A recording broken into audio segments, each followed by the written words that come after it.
Now, ako. Sige dyan.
So, sige, proceed tayo sa topic natin ngayon. Pero, recap lang tayo last week ano yung pinag-aralan natin about sa 4 pillars of Gideon. Ano yung unang pillar?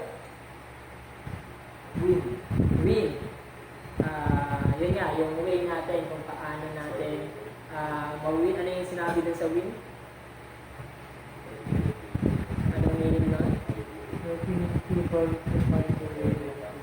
Yun, helping people to way back to God. So, kumbaga, dun natin pinapaunawa. Hindi lang natin basta pinaunawa sa kanila kung sino si Jesus. Kundi ano yung dapat malalaman niya para bumalik siya doon sa original design ng Panginoon sa atin. So, yung pangalawa, consolidation. Ano yung consolidation? Helping someone to start up a new life with Jesus. Hindi lang sila basta nakakilala, kundi ito na yung start na dapat mas maunawaan nila kung ano yung purpose nila kung bakit sila nakakilala sa Panginoon.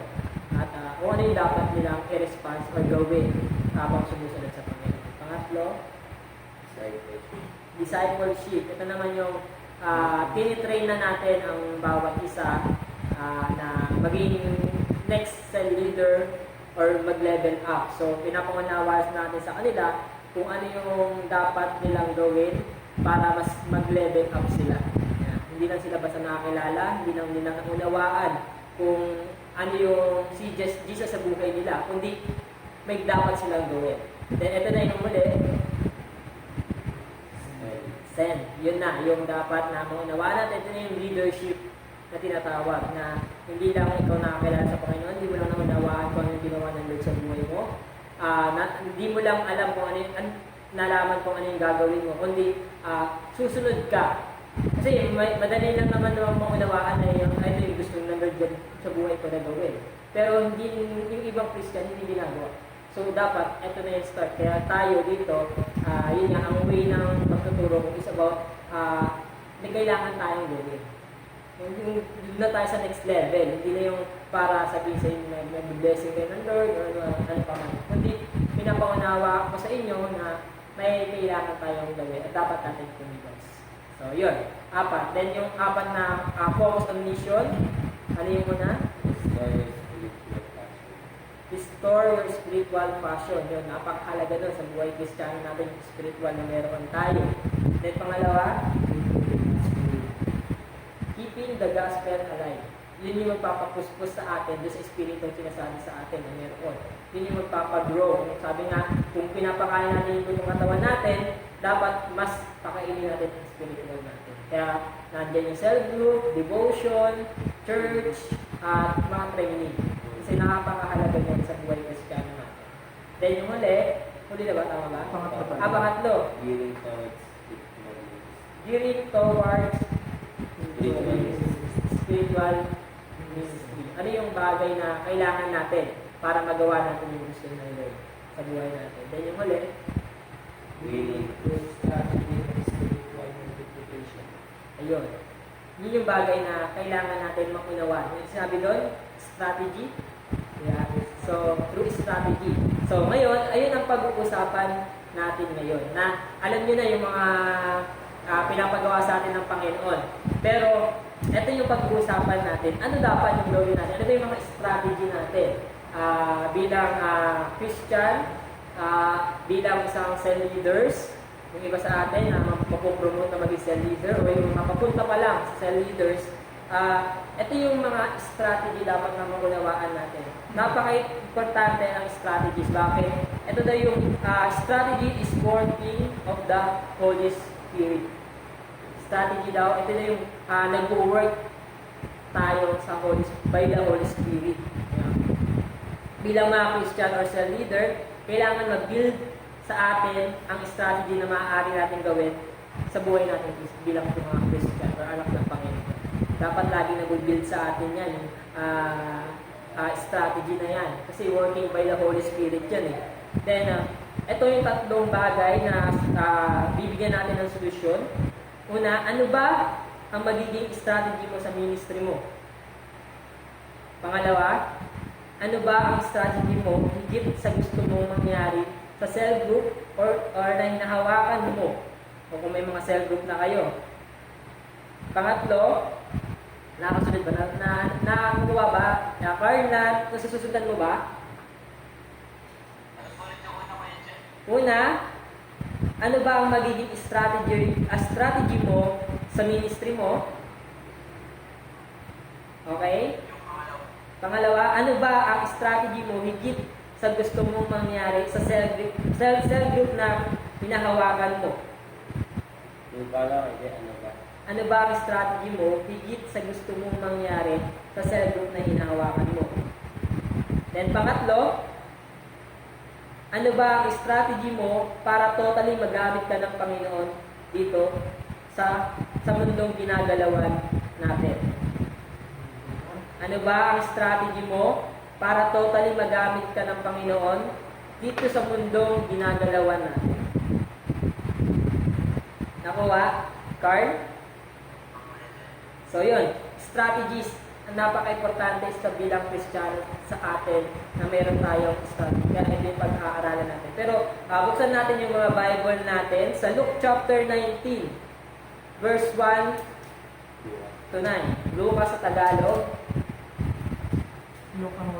Chapter 19, 1 to 9. Tingnan natin kung paano nagkaroon ng strategy itong karakter na to upang mas makita niya ang Panginoon, upang mas makilala niya ang Panginoon, at para makilala ang iba sa tanging dahil sa pamamagitan ng strategy niya. Si ano na lang magbasa. Si ano na lang. Lord. Pakilakas na para marinig yung part. Pumasok si Jesus sa Jericho at naglakad sa kabayanan. May isang tao ang pangalan ay Zacchaeus, isang pinuno ng mga maniniling ng uwis at siya'y mayaman. Sinikap niyang makita si Jesus upang makilala kung sino ito. Ngunit sa dami ng tao, hindi niya ito nakita. Dahil siya'y banda, kaya't patakbo siya nauna sa daanan ni Jesus at umakyat sa isang puno at mo. Pagtapat ni Jesus sa lugar na iyon, hiningala siya kay Zacchaeus at sinabi, Zacchaeus, bumaba ka agad sapagkat kailangan kong tumuloy ngayon sa iyong bahay. Nagmamadaling bumaba si Zacchaeus at tuwang-tuwang tinanggap si Jesus sa kanyang bahay. Lahat ng nakakita nito ay nagbubulungan. Nakikituloy siya sa isang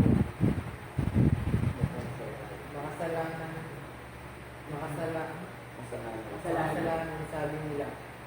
Tumayo si Zacchaeus at sinabi niya kay Jesus, Panginoon, ipamimigay ko po sa mga mahihirap ang kalahati ng aking mga kayamanan. At kung ako'y may nagayang sino man,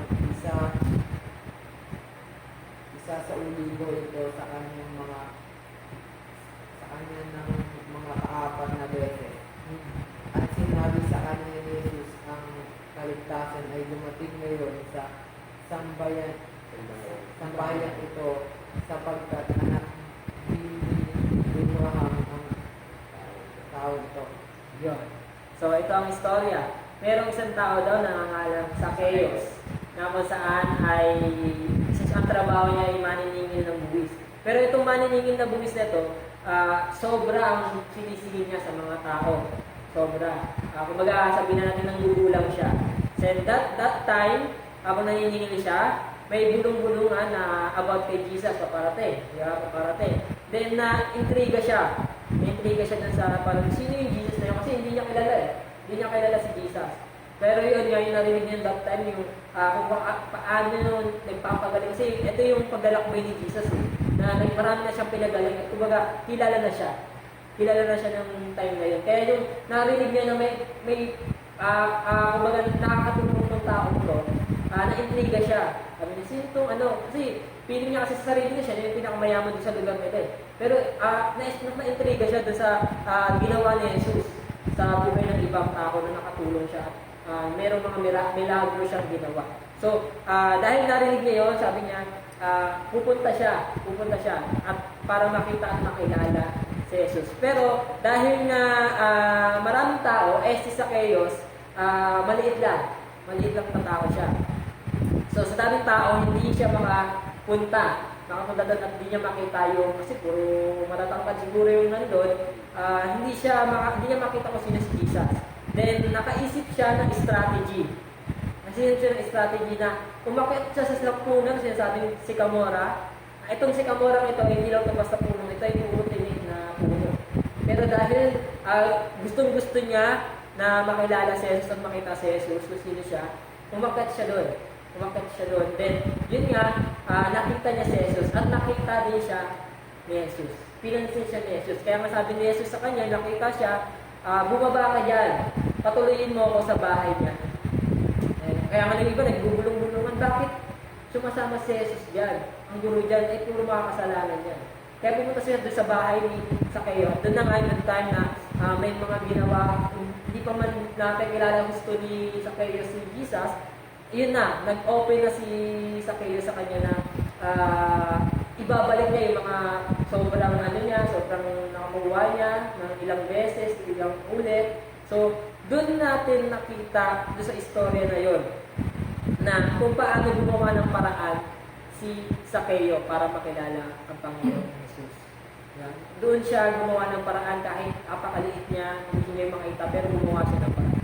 So, ano ang point natin dito? Tayo mga Christian, kailangan natin gumawa ng paraan para mas makilala natin si Jesus ng gusto.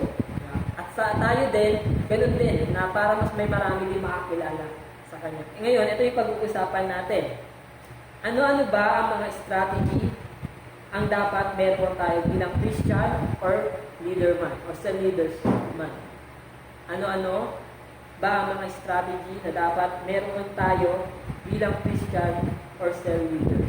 Kasi tayo mga Christian, hindi lang tayo dapat nakakilala sa Panginoon, kundi dapat i-aim natin na kilalanin pa ang gusto at gagawa tayo ng paraan kung gusto natin totally mag-work sa atin si Lord.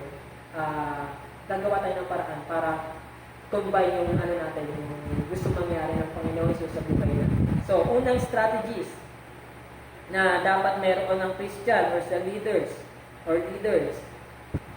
Una, strategies can see a vision. Can see a vision. Sabi sa Acts 18:9, tawag sa Acts chapter 9 or Dawak sa Tagalog. Vision. Acts chapter 9. Can see a vision.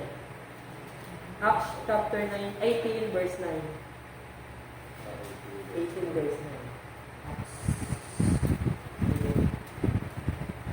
Narinig ako, Carl? Okay. Sige. And the Lord said to Paul one night in a vision, Do not be afraid, but you go on speaking and do not be silent. Ayun. Sa Tagalog, sino yung Tagalog? Chapter 9. Oh, yan. Chapter 18, verse 9. Oh, sige. Ayan, Hindi yun. lang dalaman. Hanggang na yun lang. Isang gabi, sinabi ng Panginoon kay Pablo sa pamamagitan ng isang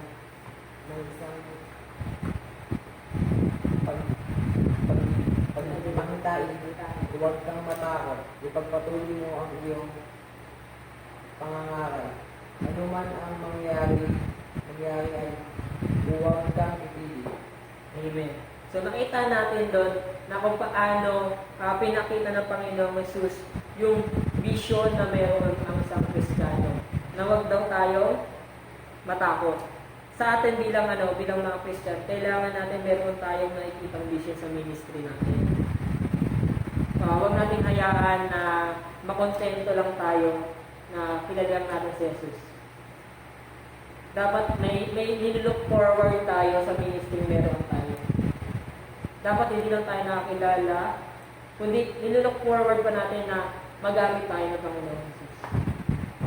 Huwag natin hintayin na yung dumating yung point na hindi tayo, nakilala nga tayo pero parang wala lang tayo. Yeah. Kundi mas ma-aim natin sa mga sarili natin, yung vision ng Panginoon sa buhay natin. Sabi nga dito, ang vision natin, to become leaders of a leaders. Dapat nakikita natin yung bilang Kristiyano, na tayo ay makapagawak din someday ng mga disciple natin. Then, dumating yung point na yung mga hinahawakan natin, maging leaders din. I-aim natin, kahit alam natin na medyo matagal, pero dapat may vision tayo, na makita yun. Yeah. Meron dapat tayong nakikita na vision sa ministry natin. Huwag natin hayaan yung ministry natin. Okay lang na tumutugtog tayo, okay lang yun. Okay yun, pero huwag natin, kumbaga, dun lang tayo. Kung ano lang yung bagay na ginagawa natin before, ganun lang din yung ginagawa natin hanggang ngayon. Diba, ang tagal na natin sa church, ang tagal na natin sa naggagawin ng mga activity, pero dun lang din tayo nag-i-stay. Kumbaga sabi nga diba yung mga topic natin, get out of the box. Diba? Umalis tayo sa box na kinalalagyan natin. At nakagawa natin yun kung may vision tayo. May vision tayo na mag-level up. Yun, para para makasundan si Rap. Ang topic natin ngayon is strategy. The strategies. Verse, sa text na Luke chapter 19 verse 9. 1 to 9. Luke chapter 19 verse 1 to 9. Yan.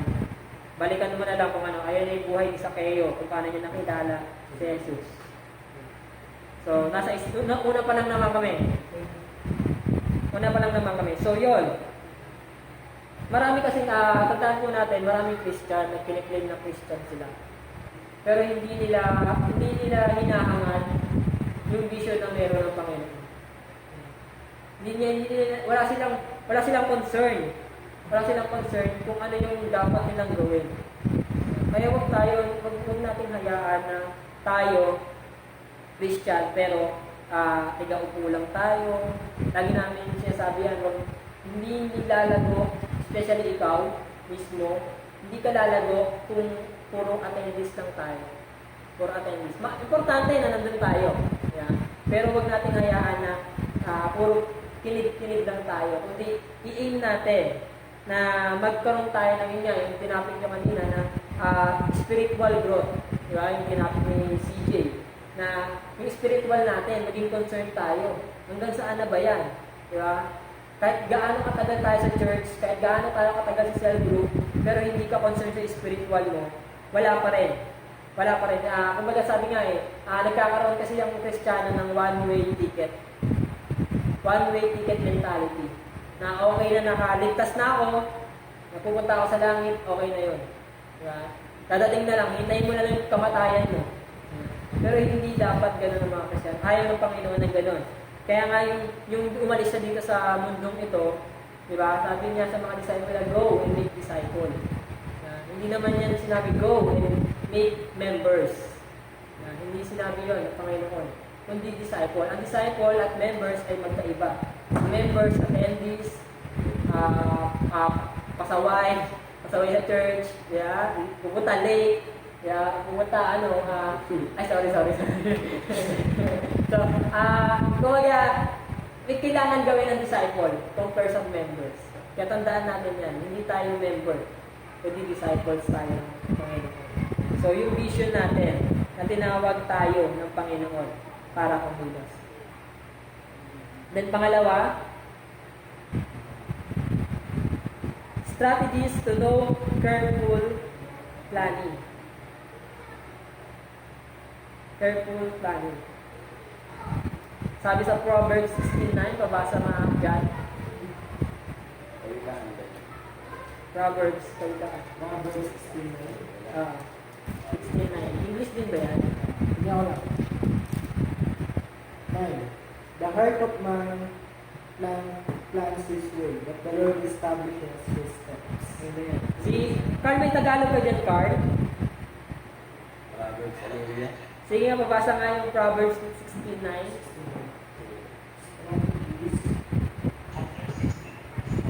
Opo.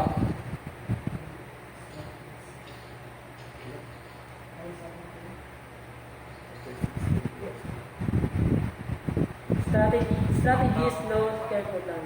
Sige.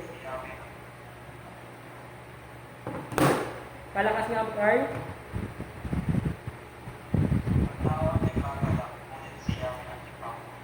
Amen. Yeah. Kumbaga dito pinakita na lahat tayo may plano. May plano sa buhay natin, may plano sa ginagawa natin, may aim tayo lahat. Yeah. Pero sinabi dito, ang taong mayroong strategy sa buhay ay nag-iingat sa pagpaplano. Iba yung nagpaplano sa nag-iingat na nagpaplano. Kasi kung tatandaan natin, ang pagpaplano lang, minsan nagiging bara-bara lang. Pero yung dito, pinapinasabi, is careful planning. Yeah. Dapat naging maingat tayo sa pagpaplano natin. Hindi lahat sa pagkakataon, wag lang bahala na si God. Yeah. Wag lang bahala na si God sa pagpaplano natin. Ayun, pagpaplano natin, bahala na si God. Yeah. Hindi dapat ganun yung mindset natin, yung strategy na gagawin natin. Kaya gusto mong lumago yan sa group mo, gusto mong mabago yung disciple mo. Ay, bahala na si Lord, pero wala kang gagawin. Nagplano lang tayo na gustong mangyari dun sa disciple natin, sa mga gusto natin i-win, dalhin sa Panginoon. Nagplano lang tayo, pero wala naman ang kilos ng Lord. Kasi sabi niyo, bahala lang si Lord, hindi ka na kumilos. So, dito, sa lahat ng plano natin, sabi dito, without planning, there is no success. Without careful planning, there is no success. Walang taong nagtagumpay na hindi nagplano muna. Tandaan po natin. Without careful planning. There is no success. Walang taong nagtagumpay na hindi nagplano ng maigi. Kaya kung gusto natin, yung plano natin sa mga hinahawakan natin, yung plano natin sa buhay spiritual natin, yung plano natin sa buhay natin, maging matagumpay, dapat unawain natin na maigi yung gusto ng Lord sa buhay natin. Kaya maraming Christian talaga, akala nila tagumpay sila. Kasi tagumpay sila, yumaman sila. Tagumpay sila, marami silang business. Pero nawawala na yung time nila sa Lord. Tama? Pag pinapanapan ni Pastor, uy, sala ka naman sa natin. Training natin, ay, hindi po ako pwede.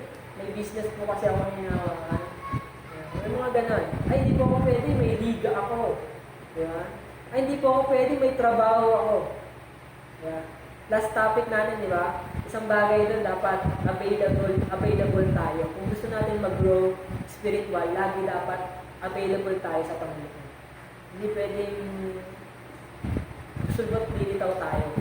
Dapat dire-diretso tayo. Kung gusto mo mag-grow, Diba? Meron ba kayo nakita umangat na umangat, tapos nawala ulit, umangat ulit? Hindi ba? Pabagsak na yun. Pag nawala ka, babagsak na talaga yun. Hindi pwedeng umangat ka ulit. Diba? Kumbaga, kung gusto mo talagang lumago sa buhay Kristiyano natin, kailangan pataas tayo. Tuloy-tuloy tayo, walang hihinto.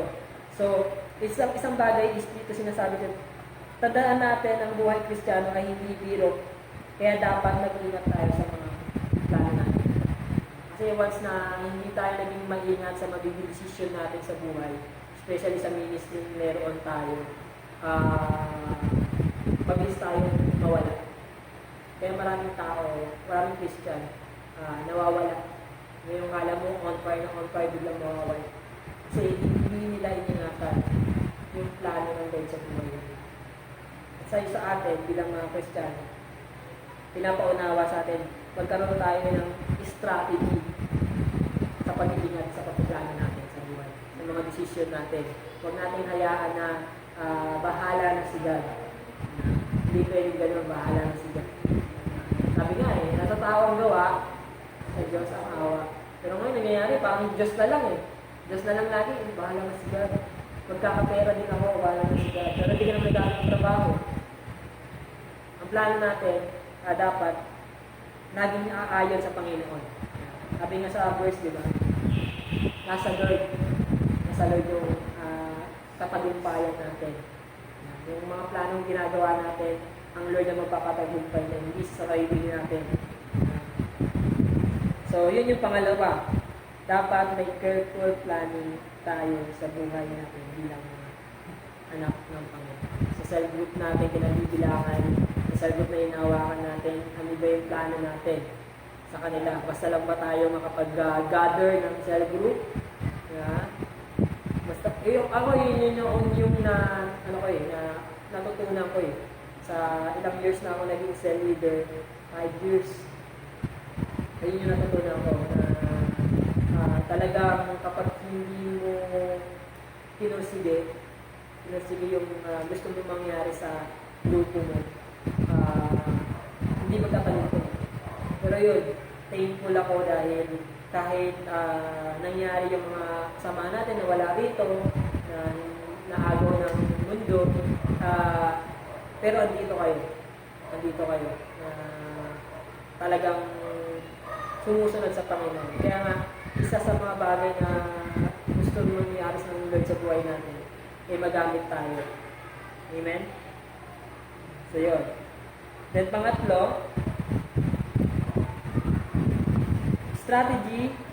strategies, pursue his or her dream. Pursue his or her dream. Ito, kung may vision ka, siyempre, may pangarap ka naman. Nagawin yun, yung bagay na yun. Ano ba yung hinahangad natin sa buhay natin? Maganda yung may plano, may dream ka, may pangarap ka sa buhay mo pag magkakapamilya ka, meron kang trabaho, magandang trabaho, or mga business, maganda yan. Pero, ano naman yung dream mo sa ministry mo sa Lord? Ako isang bagay na isang goal ko or dream ko sa grupo natin, yung makabuo ako ng 12. Yung 12 ko na disciple.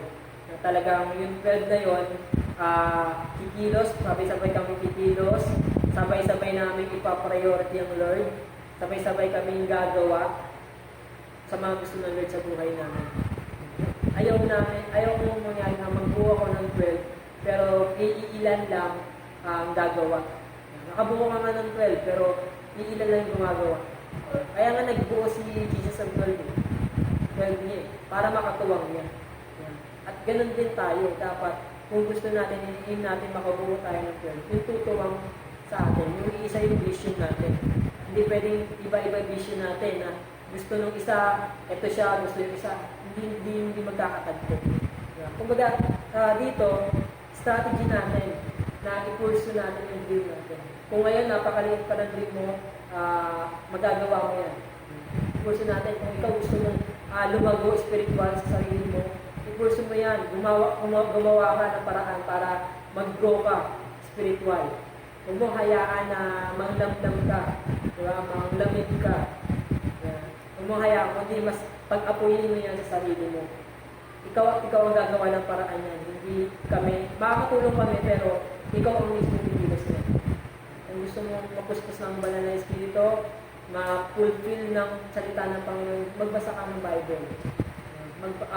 Makinig ka ng mga message. Yun yung mga makakatulong sa atin.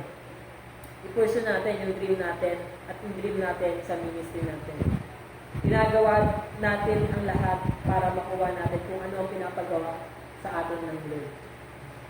Ginagawa natin to hindi para sa tao ulit. Sinasabi ko sa inyo, hindi ko to ginagawa para sa tao lang. Hindi, higit sa Lord yung kapurihan. Ginagawa ko to kasi ito yung gusto ng Lord na gawin natin.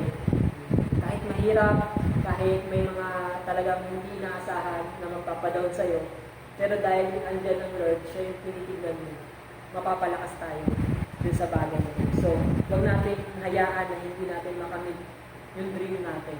Dream natin sa buhay natin. Kasi ang mga Kristiyano, ibang tao, nakamit nila yung dream nila sa buhay nila. May magandang bahay, may magandang pamilya, pero walang ministry sa Panginoon. Walang ministry, wala pa rin yun. Kumbaga, wala pa rin yun kwenta sa harap ng Panginoon. Kasi hindi mo, nakakilala ka nga, pero hindi mo naman iningatan, hindi mo pinursige yung gusto ng Lord sa buhay mo. Napakahalaga nun sa buhay natin. Ayun yung pangatlo. Pang-apat,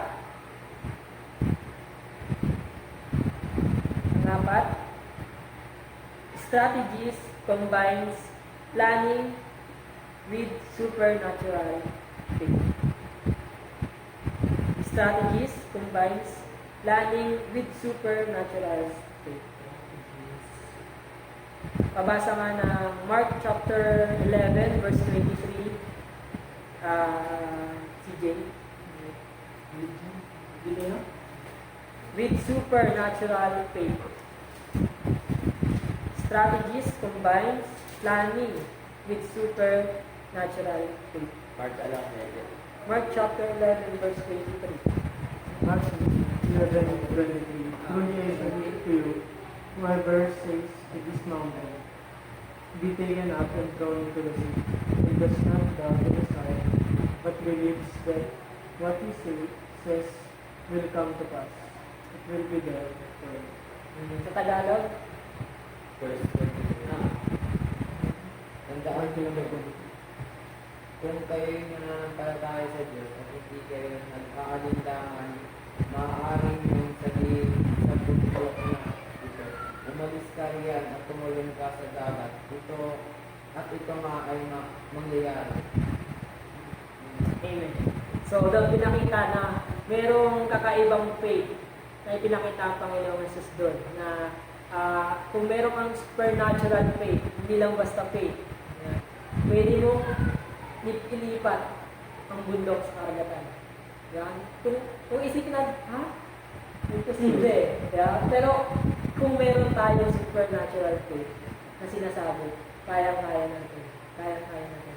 Ano yung mga bagay na ito na sinasabi dito? Kasi ang lahat ng tao, tandaan po natin, may pananampalataya ngayon. May iba't ibang pananampalataya. Tama? May iba't ibang pananampalataya. Pero faith lang ang meron sila. Wala silang supernatural faith. Ano yung faith na to? Faith lang nila na pupunta sila sa langit. Kilala lang si Jesus. Yun lang yung faith nila. Pero wala yung bagay na gusto ng Lord sa buhay nila. As a Christian and leader, hindi yung ubra sa atin na basta faith lang dapat. Dapat supernatural faith ang meron tayo. Para makita natin kung ano yung gusto ng Lord sa ministry meron tayo. Kasi kung faith lang, ang leader daw kapag faith lang ang meron. Tandaan natin ang Christian or leader na faith lang meron. Diba? Kilala lang niya si Jesus. Naligtas lang siya. Pero wala yung supernatural faith. Parang sasakyan yan, yung leader, na anytime pwede tumiri. Ako nakagawa nyo, yung isipin nyo isang kotse nasa highway, biglang tumirik. Yan. Ganun yung mga Christian or leader. Na akala mo yung leader, okay naman siya, leader na siya. You know, naghahawak na siya, parang siyang disciple. Pero bakit tumirik? Kasi wala siyang supernatural faith. Faith lang ang meron sa kanya. Ang tao na may faith lang, gagawin kung ano yung gusto ng Lord. Pero hindi gagawa ng kakaibang bagay para makuha yung bagay na gusto ng Lord sa mundo. Okay, nanigats po ba natin? Makuha po ba natin na pinapaunawa sa atin ng Panginoon na hindi lang tayo nagpaplano, kundi dapat sasamahan natin ng kakaibang pananampalataya. Hindi lang pwedeng basta faith lang na meron tayo. Kasi lahat na ng tao may faith. Pero ilan lang yung tao na nakaunawa sa natural, supernatural faith na tinatawag. Kaya hindi kayo mabibigla kapag merong leader na nawala. Kasi hindi nila ginamit yung gusto ng Lord sa buhay nila. Maraming tao, hindi ito, maraming Christian, humingi ito sa ministry nila. Kasi kilala lang nila si Jesus. Pero hindi sila kumikilos. Hindi sila gumagawa para sa Panginoon. Okay. Kaya dito, sinabi dito, dapat magkaroon tayo ng strategy ng pagpaplano kasama ng kakaibang pananampalataya. Sinabi sa Mark 11:33, kahit imposible, pero sa Panginoon, walang imposible. So, yun yung pang-apat. 8 lang naman to. May 4 pa tayo. Pang-5, strategies establishes partnership with the Holy Spirit. Strategies establish partnership with the Holy Spirit. Pabuksan niya sa Roma 15:13b. Strategies establishes partnership with the Holy Spirit. Roma chapter 15 verse 13.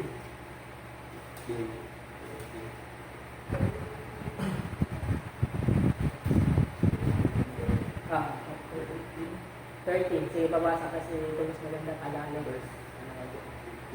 15:13. Yeah. Okay. 13. Mga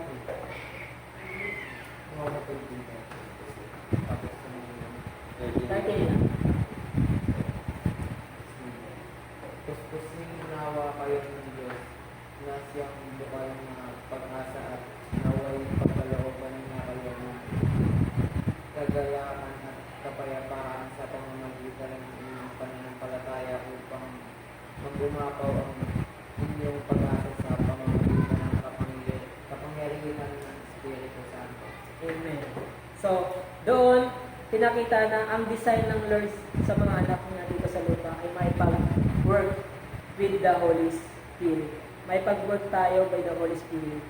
Kaya naman ito ang presence sa atin. Yung time na prophets pa na nakikipag-usap ang Panginoon sa mga prophets. Diba? Then dumating yung time na si Jesus naman dumating dito. Then ito yung time natin na ang Holy Spirit na ang nag-work. Pero yun nga, sinasabi dito, strategies establish partnership with the Holy Spirit. Hindi natin magagawa yung pagpaplano natin, yung supernatural faith na meron tayo, yung mapursue natin, yung dream natin, ano pa ba, yung magkaroon tayo ng careful planning, magkaroon tayo ng vision. Hindi magagawa natin lahat yan kung hindi tayo makikipag-partnership with the Holy Spirit. Kahit gaano ka pa kagaling, kahit gaano ka pa kahusay, kapogi, kagaling kahit anong bagay, pero hindi ka nakikipag-work by the Holy Spirit. Sa mata ng Panginoon, wala lang yan. Wala lang yan. Kaya nga sabi ni Paul sa mga salita niya, yung mga sinulat niya sa mga iglesia, sa Efeso, sa Corinthians, at marami pang iglesia, na wala silbi ang ginagawa ko. Walang halaga yung yaman dito sa mundo na meron naman. Walang halaga yung talino na meron ako, yung kakayahan na meron ako, kung hindi ko naman nag-glory ang Panginoon sa buhay ko. Hindi ko nag-glory ang Lord sa buhay ko. Kaya napaka-importante sa atin, magkaroon tayo ng strategy na may pag-partnership tayo with the Holy Spirit. Hindi ka makakapag-devotion na araw-araw kung hindi ka mananalangin na samahan ka ng Holy Spirit. Hindi papasok yung mga sinasabi namin dito sa cell group, sa training, hindi papasok sa inyo kung hindi ka may pag-work sa Holy Spirit. Hindi mo magagawa ang gusto ng Lord sa buhay mo kung hindi ka may pag-work o may pag-partnership sa Holy Spirit. Bakit kamo? Dahil basta ginawa mo yung mga bagay na gusto ng Lord, pero hindi ka na ipag-work sa Holy Spirit, ang nag-glorify, sarili natin. Sarili natin. Ginagawa mo yung cellphone, may mag-cycle ka, ang dami mo nang hinahawakan, ang dami mo nang napapagalahan, nasishiran, pero wala yung partnership with the Holy Spirit. Wala rin. Kaya napaka-importante, ay yung makakatulong sa pagkakas natin. Ay yung makakapagpalago sa spiritual natin. Hindi natin, mga hinayaan na ginagawa natin para sa sarili natin. Para maging sila tayo, para gawin natin na, ay sila din, sila ako rin ang sa buhay. Pero, hindi ka naman ay ipag-partnership sa Holy Spirit. Wala ang Holy Spirit sa ginagawa. Wala rin sa isa. Kaya napaka-importante ang gagawin natin bilang mga Christian, yung presence ng Holy Spirit sa atin. Yung dapat yung wala natin. Kasi dahil yung ginawa sa atin ng Panginoon. Para kang may business na meron kang partner. Then may partner ka pa. Isa pa, yung Holy Spirit. Hindi pwede, okay ka doon sa partner mo dito sa lupa. Pero yung Holy Spirit, na partner, wala. Kasi wala rin sa isa-isa. Sabi dito, remember sa verse, good comes by the Holy Spirit, hindi galing sa atin. Ang paglago natin, hindi dahil sa atin, kundi sa Holy Spirit na meron natin. Sa Holy Spirit na ginawa sa atin ng Panginoon. Kaya maunawaan natin ang present dapat lagi sa Panginoon, hindi sa atin. Hindi lagi, huwag natin ang kinin natin, nagawa natin yung bagay na to, pinapagawa ng Lord dahil sa akin. Kundi dahil sa Panginoon. Mag-glorify natin, mag-glory natin ng Lord sa buhay natin. Ay yung panglimang strategy na ma-establish ang partnership with the Holy Spirit. Pang-anim, strategies is compelled to cover his or her goal. Strategies is compelled to cover his or her goal. His or her goal. To cover his or her goal. Matthew 10:2. Pabasa ka, Carl.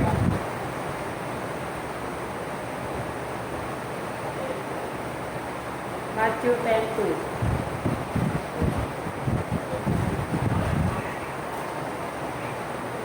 Nasulat mo ba yung pang-anim? Hindi. Nasulat. Matthew chapter 10 verse 2.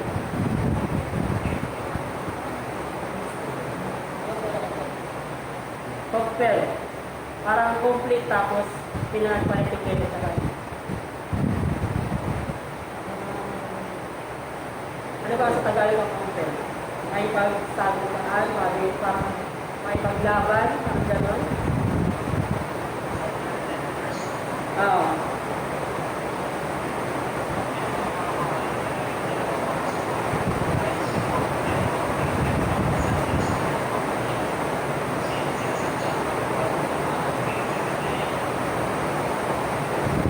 Okay na? So, okay. Narinig ko ba? So, doon sa verse, Matthew chapter 10, verse 2, ito yung unang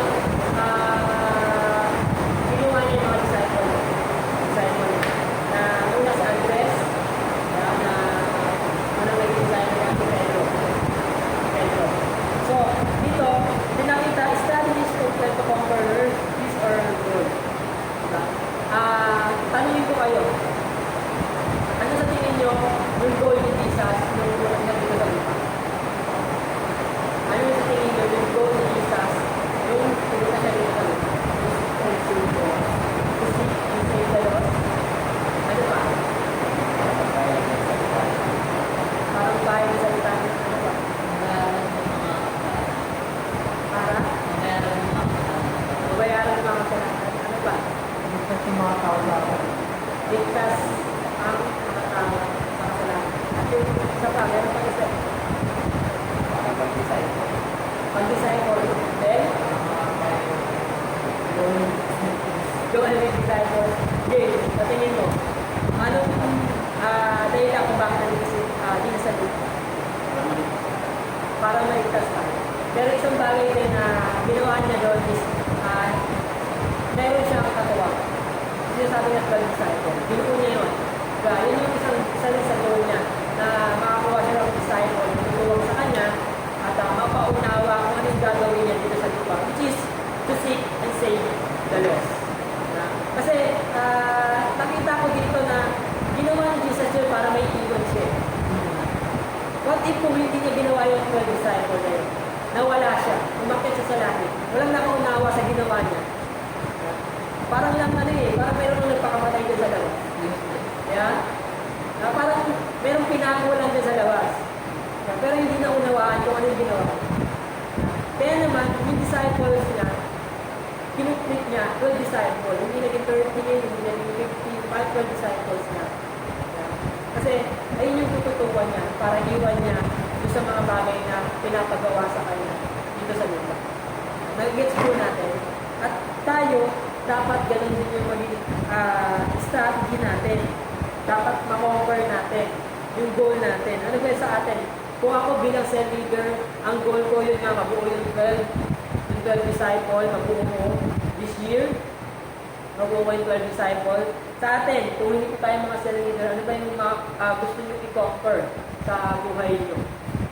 Sige, question mo na. Patingin mo, ano yung kailangan mo i-conquer sa buhay Kristiyano mo ngayon? Para mapaglabanan sa buhay buhay Christian mo. Ano yung dapat mong ma-conquer para sa Panginoon? Ang yung umahap ng Umahad ka kasi yung kasalanan. Diba? Si Ayub. Ano yung sa tingin mo yung kailangan mong paglabanan, ma-overcome, ma-conquer sa buhay mo para makasunod ka sa Panginoon?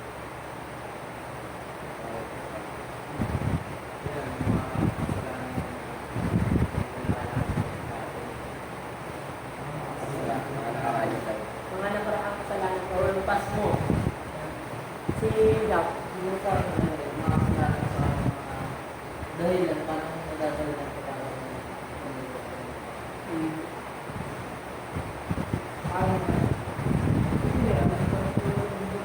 halos parehas. Kasalanan nila. Kasalanan din. Ganun din. So, marami. Hindi lang yung kasalanan. Yun yan, sinasabi niya, guilty kayo. Mga kahinaan yun, kung mahina kayo, sa pag-devotion. Lagi kayong tinatamad. Kailangan yung paglabanan yan. Hirap yung pumunta sa cell group. Hirap kayo, lalo pag ito yung panahon. Hirap kayong magbasa ng Bible. Marami, hindi lang kasalanan. No, given na yan, kasalanan. Lahat naman ng tao makasalanan. At dapat para makasunod sa Panginoon, lagi natin nire-repent yung mga bagay natin. Pero marami pang bagay sa buhay natin na dapat natin paglabanan. Mga discouragement, mga guilty sa buhay natin, family lang lang sa atin, mga kaibigan natin na pinipigilan tayo, ano pa, mga nakasanayan natin, na hindi natin mapapalit para sa Panginoon. Marami tayo kailangan i-compare or i-conquer para makamit natin yung gusto ng Lord sa buhay natin. Tandaan po natin yan. At sinabi nga sa bagay na ito na dapat malabanan natin ang mga bagay na umahadlang sa pagsunod natin sa Lord at magawa ang gusto at gawin natin para sa Panginoon. Dapat makonquer natin ang kasalanan, kahinaan. Totoo, Christian, dapat makonquer. May pinakonquer sa buhay. Tandaan mo, kung hindi ka Kristiyano, kung wala ka pinakonquer sa buhay. Hindi ka Kristiyano, kung wala ka pinaglalagpag sa buhay niya. goal natin sa ministry natin, sa cell group, dapat mapagtagumpayan natin yan. Yung goal mo na mailapit yung mga kaibigan mo at makisama mo sa cell group mo. Diba? Ma-win mo yung mga tao. Dapat gawin natin yan, mapaglabanan natin yan. Gawin natin para sa Panginoon. Then pang-pito,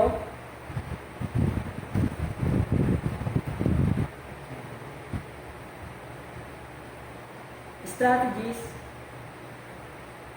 have passion. Strategies have passion.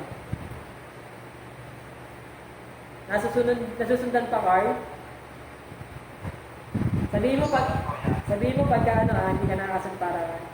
Ulitin ko ulit. So, Romans chapter 15:13. Strategies of passion. Yung kanyang binasa ni ulit ni RG. Sige. 15:13. Kabasa. Sige, sa English mo ba tayo? May the God of hope fill you with all joy and peace in believing, so that by the power of the Holy Spirit you may abound. Amen. Ang tao daw na may passion ay overflowing ng hope and joy. Pag-asa at kasiyahan. Ang taong may passion, masaya sa ginagawa. Kaya makikita po natin ang taong sawa na sa buhay niya. Kaya wala nang kayang gawin yan. Tama? Wala nang kayang gawin yan. Kaya, ang taong walang passion sa buhay, walang silbi. Sorry sa word. Pero yun yung totoo talaga. Ang tao walang passion, walang kakayahan gumawa ng mga bagay. Dahil hindi siya masaya sa ginagawa niya. Hindi siya masaya sa merong buhay na meron siya. At tayo bilang mga Kristiyano, dapat hindi mawala itong passion ito. Bakit? Sabi nga dito, overflowing of hope and joy. Huwag natin hayaan Kristiyano tayo pero lagi tayo malungkot. Lagi tayo walang gana. Yeah? Lalo pag cell leader ka. Yeah? Kapag wala kang passion sa grupo mo, huwag na tayo mag-cell group, next week na lang ulit. Yeah? Kasi mag-isa ka lang dito eh. Yeah? Okay na yun, next week na lang tayo. Dalawa lang kayo eh. Yeah? Pero kapag may passion ng isang cell leader, ng isang Kristiyano, sige tuloy. Yeah? Gagawa ka ng paraan. Kaya nga ako, kapag di ba, ano yun, kayo yung nandito. Diba? Yung ibang hindi nakapakinig, that's why, minsan binibidyo natin, di ba? Binibidyo natin, para at least sila makapakinig din. Yeah. At the same time, masisend ko rin yung mga topics sa kanila, para mabasa din nila. Yeah. Ganun tayo gagawa dapat ng strategy. Gagawa tayo ng paraan para ma-share natin si Lord sa buhay nila. Ma-share natin yung pinag-usapan natin dito. Yeah. Kasi may passion ka eh, masaya ka sa ginagawa mo eh. Kasi may joy ka eh. Yan. Lahat tayo, yun, pag nagbabasketball tayo, saya-saya natin. Tayo lang pagtalo. Yeah? Gusto natin, pag ilaw tayo, laro tayo. Lalo pag may liga, gusto natin may liga. Masaya tayo sa ginagawa natin, kaya naman kahit umuulan, gusto natin maglaro. Tama? Kahit wala kang kalaban, gusto mo maglaro. Kahit mag-isa ka lang, naglalaro ka. Kasi may passion ka sa bagay na yun. Sa paglalaro. At tayo mga Christian, huwag mawala sa atin yung passion na gawin yung gusto ng Lord para sa buhay natin.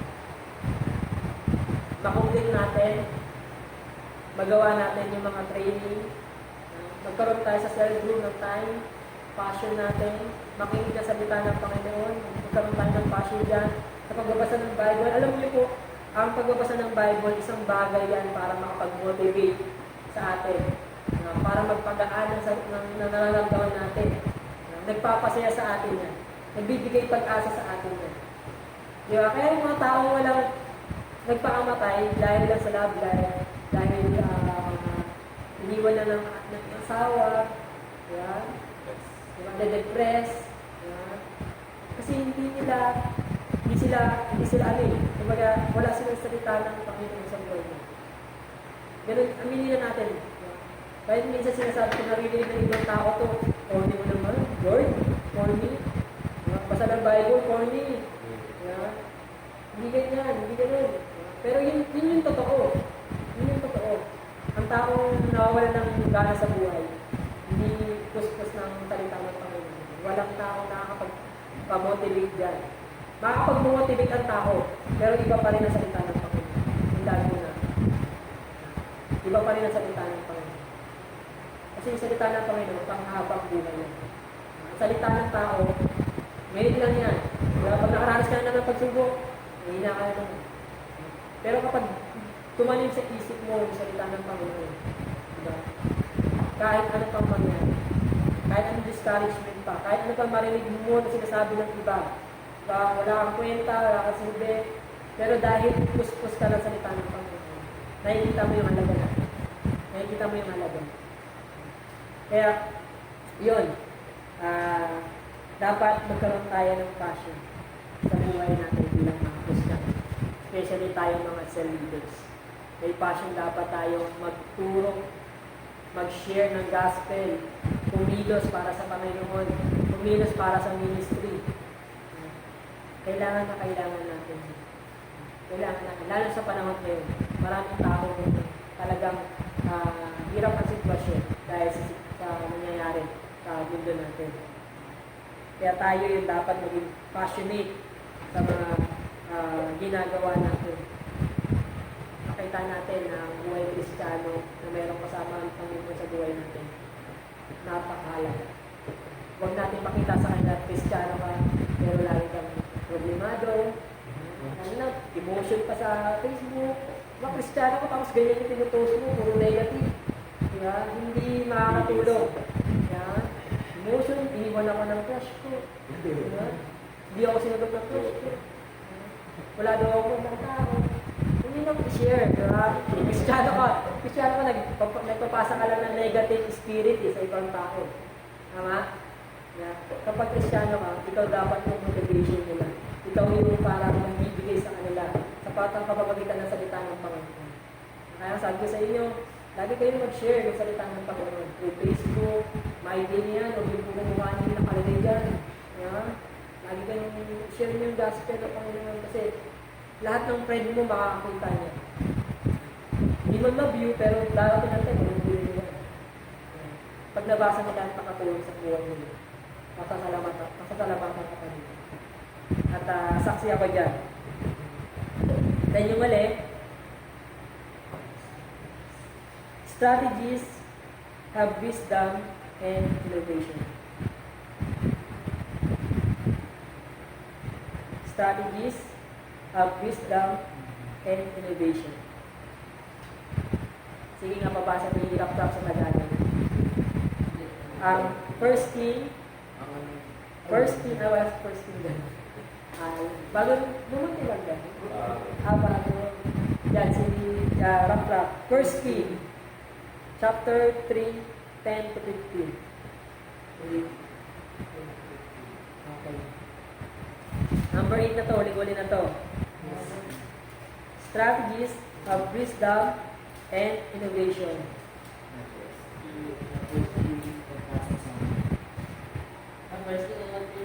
First King chapter 3, 10 to 15.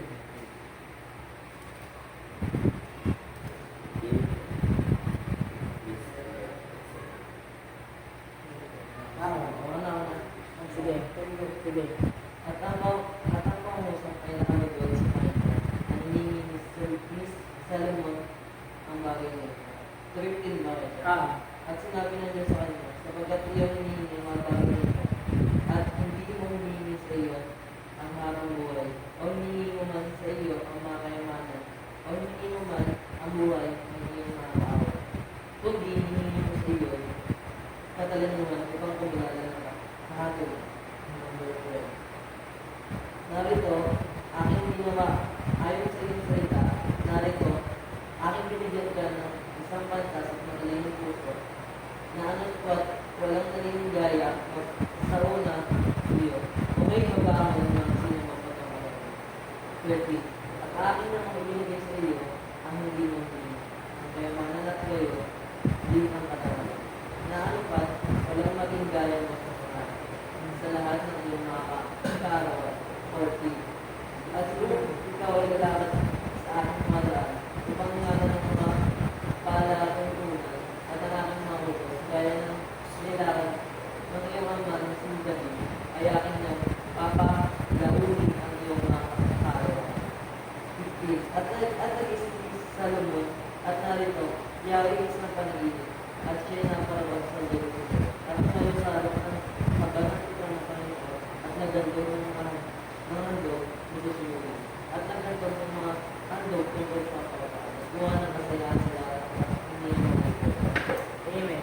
So, ito si Haring Solomon, na kung saan nanghingi sa Panginoon ng wisdom. Kung ikaw yung hari, ano yung hihingin mo sa Panginoon? Minsan, iba, kapangyarihan, minsan, kayamanan, kung ikaw, di ba? Pero ito, si Solomon, wisdom ang hinihingi niya, karunungan niya. Karunungan ang hinihingi niya sa Panginoon. Bakit?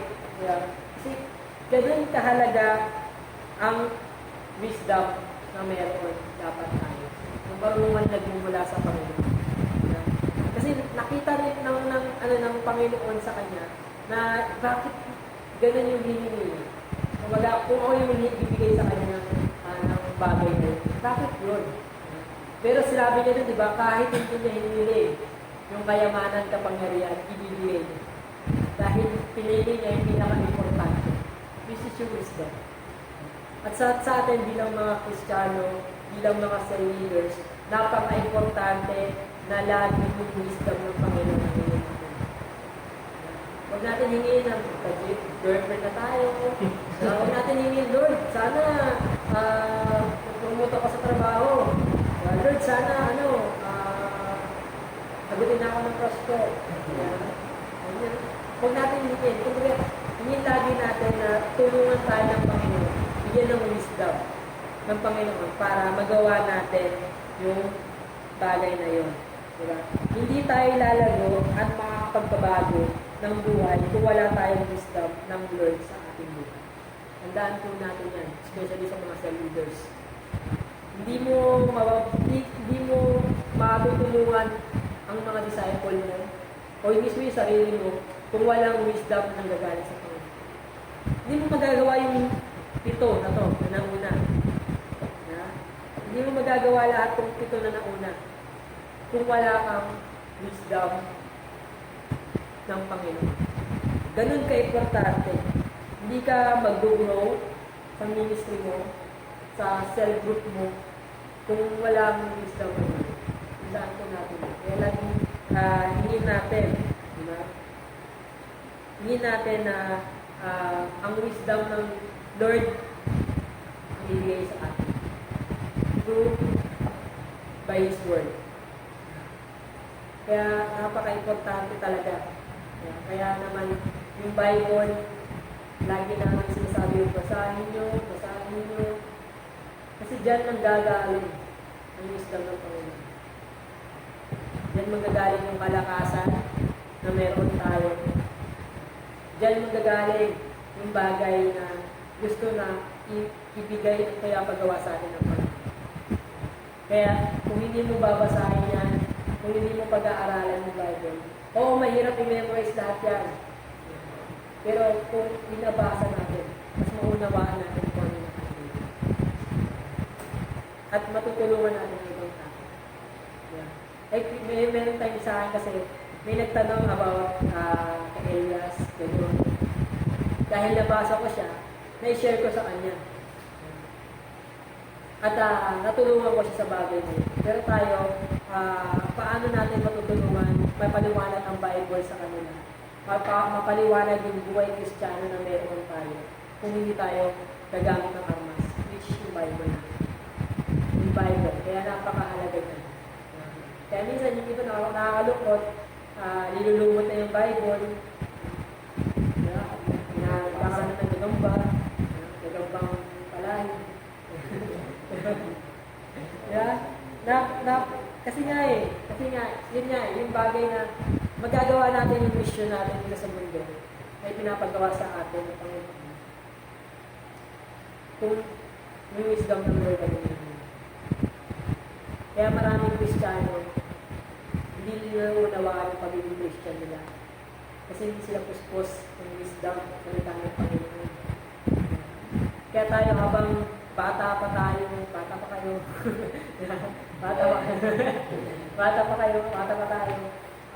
dapat gamitin natin. Sabi ko nga sa inyo, itong ginagawa natin, hindi lang dahil sa ngayon.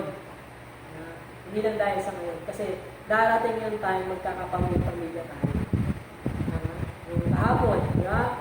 Pinasal na si Amber, di ba? Tsaka si Nonong. Paano kaya kung pinasal sila na wala silang pakakilala sa Panginoon? Ano kaya mangyayari sa buhay nila? Sabi nga, madali lang pakasal. Pero ano yung gagawin mo after yung kasal? Yun yung istorya na hindi yung kasal mismo. Kahit gaano kapongga yung kasal mo, kung yung hindi mo namang pinagadaan after ng kasal, wala pa rin. Tayo din. Hindi natin ito, kung nakilala lang natin ang Panginoon, pero hindi natin hinangad na sumunod sa Panginoon, wala pa rin yun. Wala pa rin yun. Kilala lang natin si Jesus, pero hindi natin alam kung ano yung pinapagawa niya sa atin, kung ano yung gusto niya mangyari sa buhay. Amen. At yung wisdom ng Panginoon, tutulong sa atin para magawa natin yung bagay. Sa amin, mga leaders, hindi namin mag-share sa inyo ito kung walang wisdom ng Lord. Kung hindi binigay sa amin ito, hindi kami tinulungan ng Holy Spirit, hindi kami binukasyon isipan namin ng Panginoon para i-share ko sa inyo. Kasi ito na yung next level, next generation nga yung na tinatawag na kailangan tayong tumilis. Kasi darating ang time, tayo din naman ang kikilos sa iglesia na bibilangan. Yung mga namumuno ngayon, mga sabihin natin council, bata naman dati yan mga youth naman dati yan Pero kapag dumating ang time, tayo yung darating doon. At tayo na rin yung mag-lead, tayo na rin ang kikilos. Pero yun nga, kailangan puspos tayo ng salita ng Panginoon, puspos tayo ng wisdom ng Panginoon, puspos tayo ng Holy Spirit para magawa natin ng tama at maayos yung gusto ng Lord sa buhay. Amen? So, yun yung mga strategy na ibinigay sa atin ng Panginoon sa oras na ito. Tulad ni Zaccheo, gumawa siya ng paraan para makilala ng Panginoon Jesus. At doon napansin siya ng Panginoon. Tayo, kapag gumawa tayo ng paraan para sa Panginoon Jesus, papansin at papansin. Hindi tayo tatanggihan ng Panginoon. Tandaan po natin. Amen? So, yun, yung bagay na gusto ng Lord sa buhay.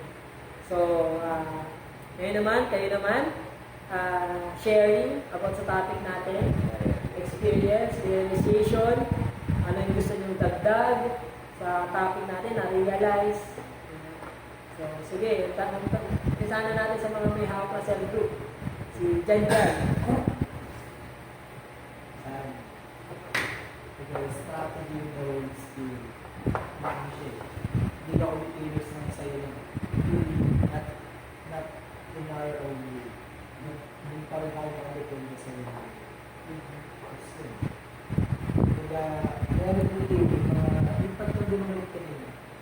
Kaya ano ba ang strategy mo sa ministry? Question. Kumbaga, sa ano, sa kayo, hindi pa talaga maano, hindi pa talaga yung ano ba talaga. Kumbaga, ang ginawa ko, yung parang i-develop mo, ano na yung sinasabi nyo. Kumbaga, yun, sa strategy, yun yan, sinabi dito, para magawa mo yun, para masagot yung mga tanong yun. Kailangan, ano yun, yung wala na binanggit, possess ka mo, kumbaga sa system. So, yun. Si Carl. Carl. Tumala si Carl. Carl din kasi ito. Sige, si Carl muna. Sa akin po yung tsaka word. Ah. Tapos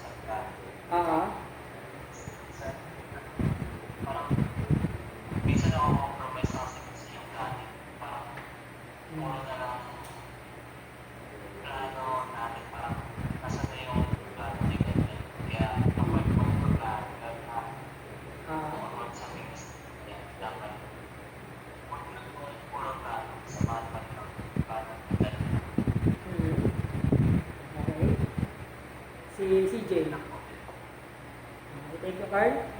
And siyempre yung dapat, ano, may vision ka.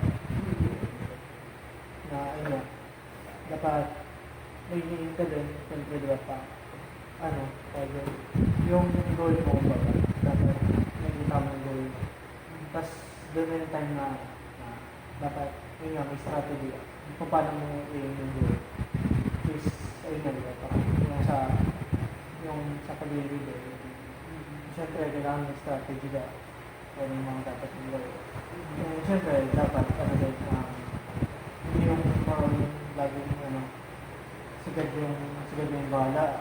Oo, kasi ko sila, sigad yung bala. Hindi, dapat, parang, may actions ka rin sa sarili. Siyempre, part din ng planning is yung, pag-grow mo din sa sarili. Siyempre, hindi mo kalimutan yung service to the world. Self-growth, siyempre, yung pag-growth. Thank you. Si James. Siguro sa akin, sa lahat, una siguro vision. Vision ni Lord kung para tayo makikita. Siguro yung first vision is hope. Kung may vision ka, dapat may goal sa buhay. Kung yung goal, dapat yung goal mo is halos planning mo. Yung planning mo yun is process. Hindi lang basta yung plano ka ng sarili mo lang. Dapat yung planning at process mo is kung hindi yung gumagalaw ka dahil ay bala na kasi kaya ko naman tumala na sila. Hindi doon. Dapat yung plan natin is kung nakailaw tapos yung nag-aalas sa atin na pagkama ng process na natin. Amen. Yes. Ano strategy have that? At may passion din tayo na magiging sa leader. Kasi hindi lang yung sinabi ay hindi lang dapat tayo lang attendance tayo. At maging passionate din tayo para makonect rin natin kung sa number 3 strategy for sales para maging isang leader tayo. Sabay mawin rin natin ang mga solve ng mga gusto natin isang sa self-growth natin. Hindi lang sila mag-attendance lang sa leader. Kapag sila Amen. Si RG. So, ayun, ganyan na realize ko na kailangan ko din ito ng self-leader para makapag-ayun ko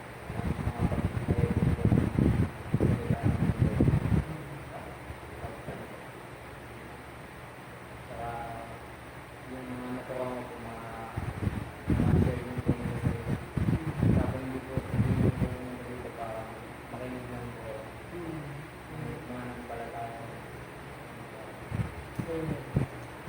Siguro sa akin nalalagay yung strategies compared to countries or parang kailangan mo kasi magkaroon ng strategy para pigilan yung mga bagay na nakakapit.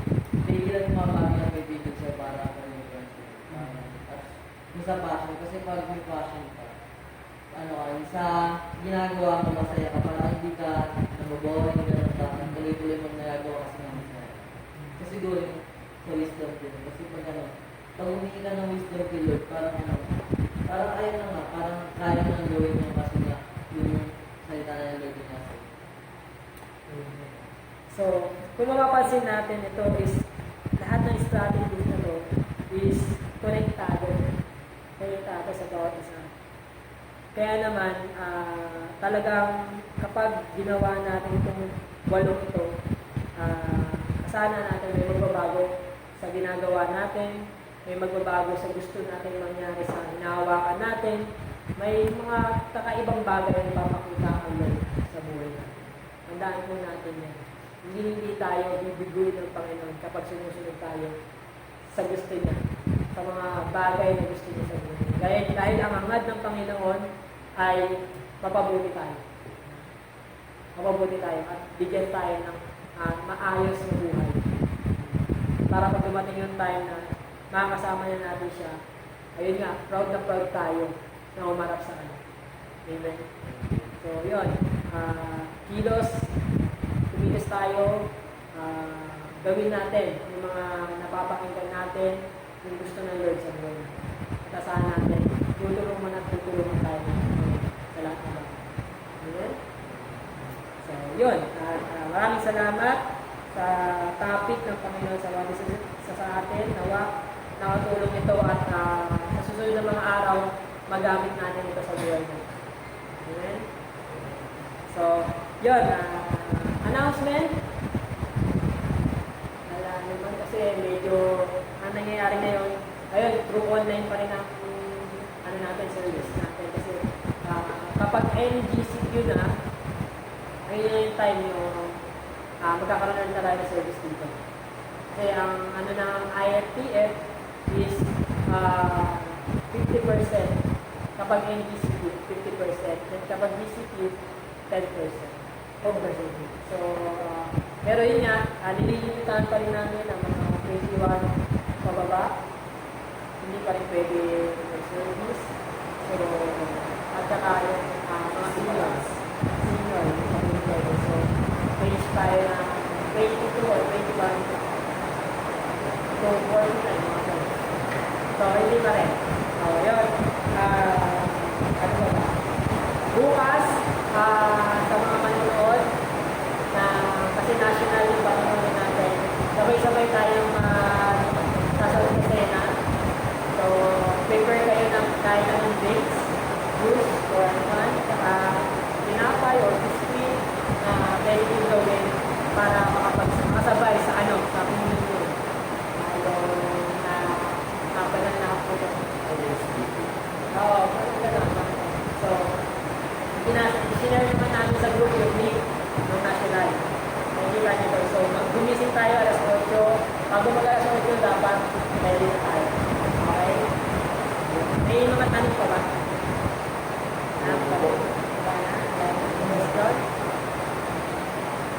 So, okay, pray tayo. Pag-pray natin yung word ng Lord sa buhay natin.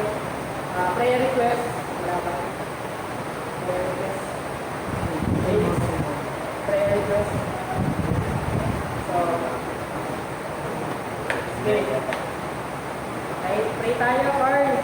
May tanong mo, Carl? Okay, so, next week, balik tayo na, next week, balik tayo na Sunday. Okay lang? Sunday. So, yun. Okay, pray tayo. Yes, Lord, Father God, maraming salamat, Panginoon, sa topic ko ito, magamat ulan, Panginoon, pero nilobo ka rin, Lord God, na mag-gather kami sa gawain ito, God. Lord, patuloy mo ipaunawa sa amin, nawa yung natutunan po namin ngayon, Panginoon, magamit po namin sa mga cell group na inahawakan po namin, ganoon din po lagi sa sarili po namin, ma-apply po namin ito, God, at patuloy na maunawaan na may kailangan kaming gawin at huwag hayaan, Lord God, na naka-steady lang kami bilang sa mga hindi, Lord God, kumilos kami sa pananampalatayang meron kami sa paghayag ng iyong salita, Panginoon, sa iba at nawa, Panginoon, ang kalakasan na nagmumula, Panginoon, sa iyo, ang wisdom na nagmumula, Panginoon, sa iyo, ay patuloy mo ibigay sa amin mga anak mo upang maunawaan namin ang dapat po namin gawin. Lord, patawarin mo kami, Lord God, kung minsan namihina kami. Minsan may mga bagay kami ginagawa na hindi po nakakalugod sa iyo, Panginoon. Lord, patawarin mo kami at linisin mo ang aming puso, isipan, Panginoon, upang sa ganon, magawa po namin at maluwag kami makakaharap sa iyo at magbibig ng Panginoon sa iyo. Maraming salamat po, God, sa buhay ni James, Panginoon, ni CJ, O God, ni Jan, Panginoon, ni Rapra, Panginoon, ni RG, Panginoon, din mo ni Bess, Panginoon, at sa mga kasamahan po namin na wala rito, O God, patuloy mo po sila mangusap ka sa buhay po nila, saan mo sila naroon, patuloy, Lord God, na ipaunawa mo sa kanila yung mga bagay na dapat, Lord God, mapatutunan po nila. Lord, salamat mo po bilang sa tagapanguna mo, Panginoon. Lord God, nawa, Panginoon, panatilihin mo na ikaw ang makita sa akin, hindi ko ang aking kayahan, hindi ko ako ang makita, Panginoon, kundi ikaw ang makita sa buhay ko, Panginoon. Kaya Lord, patuloy nagpapasalamat kami sa lahat ng biyaya, sa provision mo, Panginoon, sa bawat isa po sa amin. Maraming salamat dahil patuloy mo pinaparanas ang pagmamahal po sa amin. ang pag-iingat niyo po sa amin, ang kalakasan, O God, na meron po kami. Maraming salamat sa mga pamilyang pinagbibilangan po namin. At patuloy na ingatan mo ang bawat isa po sa amin, kasama ng pamilya na meron po kami. Maraming salamat, O God, sa patuloy na pagtuturo. Lord God, patuloy, Lord God, na maging sentro ka ng buhay po namin, ng puso namin upang ikaw ang halugod po namin, ang priority namin sa buhay po namin. Diba, sa susunod na mga araw, Panginoon, patuloy mo kami turuan sa mga mensahe po. Maraming salamat, O God, sa mga bagay nito at aming pinapasalamat din, Panginoon, ang aming salutuan sa oras na ito at ang maging kalakasan ng aming lupang katawan. Maraming salamat sa lahat ng bagay. Patuloy mo kami gamitin. Patuloy, Lord God, na patatagin sa buhay na mayroon kami at sa ministry na kanagbibilangan po namin. Maraming salamat, O God. Sa iyo ang papuri, sa iyo ang kadakilaan, sa iyo ang kapurihan, Panginoon, Lord God, sa buhay po namin ito. Sa tanging pangalan mo lamang na ng Jesus. Amen. Ay, tanggal ko na.